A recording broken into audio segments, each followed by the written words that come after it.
A family's grief upon the loss of a loved one is intense, but processing the death of a young person can be especially agonizing. Tonight, we continue our series of reports about violence impacting the lives of families on South Dakota's reservations with the story of Patrick Arcoren. Amanda Arcoren remembers her brother Patrick as outgoing. She even named her son after him. He was my motivation to get my high school diploma, to get a car, to get an apartment. He was the person I looked up to. Patrick's mother, Sharon Barerobe, remembers Patrick as a happy boy, someone who, she says, enjoyed life. He was trying to sober up. He's been staying home. One night in 2020, when Patrick was just 22, Sharon received heartbreaking news. And he came in and he said, "Mom, you better get up, the cops and the feds are outside." So I said, "For what?" And I jumped up. I took off, went into the door. They came in and they asked me, "Sharon, you need to sit down. We need to talk to you." So I said, "No.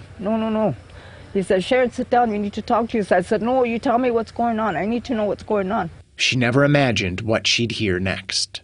"Patrick's dead." I said, No. Patrick. No, I said.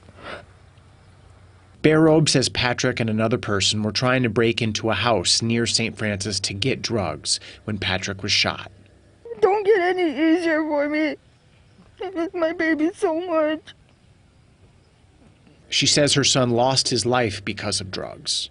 Young boys like my son, they got so much to live for than to be on drugs, alcohol.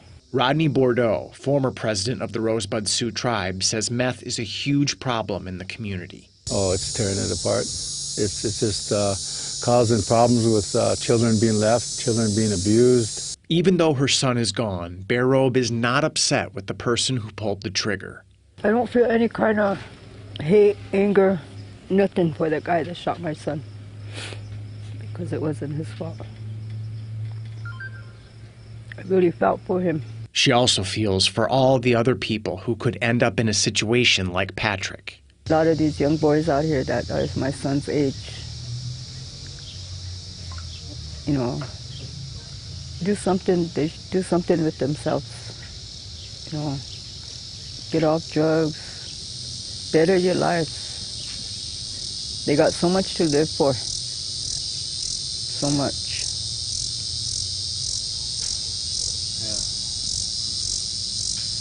They could, you know, that's what I wanted for my son. They're so young. As for Patrick's sister, Amanda. Do you think you're going to stay here and live here and raise your son here? I hope not. Why not? Because the way I see it is the res is home, but it's not forever going to be home. And the way it is, like, it's really bad.